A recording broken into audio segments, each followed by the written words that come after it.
বিএনপির ভারপ্রাপ্ত চেয়ারম্যান তারেক রহমান ঘোষিত রাষ্ট্র কাঠামো মেরামতে ৩১ দফা বাস্তবায়নের লক্ষ্যে কচুয়া উপজেলার ১০ নং গোহট উত্তর ইউনিয়নের ২ নং ওয়ার্ডে বিএনপি ও সহযোগী সংগঠনের উদ্যোগে উঠান বৈঠক অনুষ্ঠিত হয়েছে। রোববার দুপুরে সাবেক শিক্ষা প্রতিমন্ত্রী ও কেন্দ্রীয় বিএনপির আন্তর্জাতিক বিষয়ক সম্পাদক ড আনম এহসানুল হক মিলনের সমর্থকদের আয়োজনে ওয়ার্ড বিএনপির সভাপতি জহিরুল ইসলাম জফুর সভাপতিত্বে বিএনপি নেতা জাহাঙ্গীর আলমের পরিচালনায় প্রধান অতিথির বক্তব্য রাখেন উপজেলা বিএনপির সাধারণ সম্পাদক মাসুদ এলাহী সুভাষ।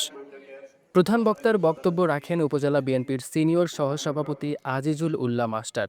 বিশেষ অতিথির বক্তব্য রাখেন ইউনিয়ন বিএনপি সভাপতি শাহ আলম পাচোয়ারি, সাধারণ সম্পাদক আবু আবদুল্লাহ নয়ন, দুবাই শাখার বিএনপি সভাপতি মিজানুর রহমান মিয়াজি, উপজেলা বিএনপির সদস্য তাবারক উল্লাহ, শহীদ উল্লাহ মিয়াজি, ওয়ার্ড বিএনপির সাধারণ সম্পাদক আনোয়ার হোসেন আনু, সমাজসেবক আব্দুল মজিদ মাস্টার, ইউনিয়ন যুবদলের সভাপতি আতিকুর রহমান বাবুল, সাধারণ সম্পাদক নাসির উদ্দিন প্রধান, সিনিয়র যুগ্ম সাধারণ সম্পাদক শফিকুল ইসলাম, ইউনিয়ন কৃষক দলের সিনিয়র সহসভাপতি মোহাম্মদ ইব্রাহিম, ইউনিয়ন স্বেচ্ছাসেবক দলের সিনিয়র সহসভাপতি বজলুর রহমান, ওয়ার্ড বিএনপির সহসভাপতি জসিম উদ্দিন সহ আরও অনেকে।